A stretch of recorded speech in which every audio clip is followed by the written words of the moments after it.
Shalom Bapak Ibu Saudara yang terkasih di dalam Tuhan. Bagaimana kabarnya hari ini? Saya berharap kita senantiasa diberikan kesehatan dan juga penyertaan yang daripada Tuhan. Pada kesempatan kali ini kita akan kembali bersama-sama merenungkan firman Tuhan dalam kehidupan keluarga kita. Kita akan membaca dari kitab Mazmur, pasalnya yang ke-37 ayatnya yang ke-25 sampai 26. Saya akan membacakannya untuk kita semua.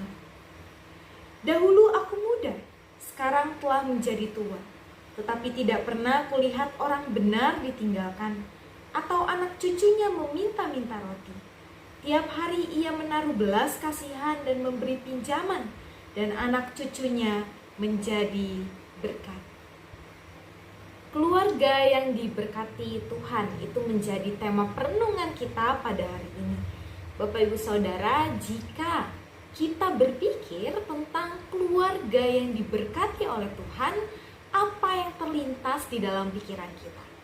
Apakah keluarga yang hidupnya selalu berlebihan, yang memiliki harta kekayaan, yang memiliki kesuksesan, yang dipandang dan dihormati orang, atau keluarga yang dipakai oleh Tuhan untuk menyatakan berkat bagi orang lain? Mungkin kita berpikir bahwa orang-orang keluarga yang memiliki harta berlebih, keluarga yang kehidupannya sangat sukses dan juga dihormati merupakan bentuk dari berkat yang diberikan oleh Tuhan. Tapi tahukah kita bahwa berkat dari Tuhan bukan hanya sebatas harta ataupun juga pengakuan dunia. Akan tetapi bagaimana keluarga kita dipakai oleh Tuhan bukan hanya untuk menerima berkat kecukupan bagi keluarga kita, tetapi juga untuk mencukupkan dan juga menjadi berkat bagi orang lain. Bacaan kita hari ini yang ditulis oleh Daud di dalam Mazmurnya mengajarkan bagaimana perbedaan antara kehidupan orang yang diberkati Tuhan dan juga kehidupan orang-orang fasik yang dibenci oleh Tuhan. Orang-orang fasik dalam kehidupannya bisa saja menerima banyak hal di dalam harta dan juga kekayaan yang mereka miliki. Dan itu bisa saja kita lihat sebagai berkat. Akan tetapi yang berbeda dari kehidupan orang fasik dengan orang-orang benar ialah kehidupan orang-orang fasik tidak pernah menjadi berkat bagi orang lain. Mereka mungkin bisa menerima harta yang melimpah dari segala kejahatan yang mereka lakukan, ataupun juga dalam kehidupan mereka yang tidak mengandalkan Tuhan. Akan tetapi orang benar meskipun kehidupannya berkecukupan, tidak berlebihan, tidak memiliki banyak, tetapi kehidupannya dipakai oleh Tuhan untuk menjadi berkat bagi orang lain. Itulah yang membedakan antara kehidupan orang fasik dan juga kehidupan orang benar.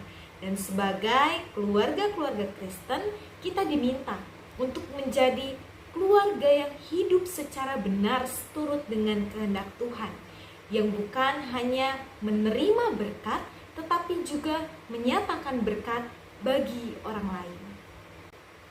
Lalu bagaimana caranya agar keluarga kita dapat menjadi keluarga yang hidup seturut dengan kehendak Tuhan dan juga menjadi keluarga yang diberkati oleh Tuhan? Mazmur di dalam ayat yang ke-25 di situ menjelaskan bahwa kita seharusnya hidup sebagai orang-orang benar di mata Tuhan. Menjadi orang-orang benar bukan berarti kita tidak memiliki kesalahan dan juga dosa. Akan tetapi di dalam kehidupan kita, kita menyatakan bahwa kita dan juga keluarga kita takut akan Tuhan, senantiasa memelihara perintahnya dan juga menyatakan kasih di dalam kehidupan kita bersama dengan keluarga kita.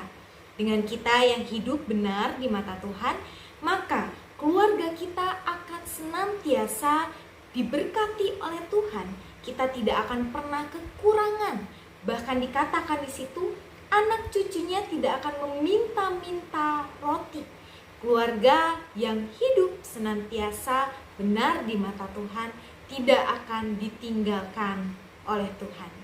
Kemudian juga di ayat yang ke-26 di situ dinyatakan bagaimana ketika keluarga kita hidup benar di mata Tuhan dan juga mendapatkan berkat yang daripada Tuhan yang mencukupkan keluarga kita, kemudian berkat itu tidak hanya kita simpan untuk kehidupan kita sendiri, tapi bagaimana itu kita gunakan juga untuk menyatakan belas kasih dan juga pemberian bagi orang-orang yang membutuhkan. Di ayat 26 di situ dikatakan, tiap hari ia menaruh belas kasihan dan memberi pinjaman, dan anak cucunya menjadi berkat. Artinya ketika kita mendapatkan berkat yang mencukupkan kita meskipun tidak dalam kelebihan, akan tetapi berkat itu juga kita pakai bukan hanya untuk kita dan keluarga kita, tetapi juga untuk orang lain di sekitar kita yang membutuhkan. Kita memberikan belas kasihan bagi orang lain dan juga menyatakan pemberian bagi mereka yang membutuhkan. Sehingga keluarga kita bukan hanya menerima berkat dari Tuhan, tetapi juga dipakai untuk menyatakan berkat, untuk menyalurkan berkat Tuhan bagi orang-orang di sekitar kita. Kiranya kita dipakai oleh Tuhan untuk menjadi saluran berkat bagi orang-orang di sekitar kita melalui keluarga kita. Tuhan memberkati keluarga kita. Amin.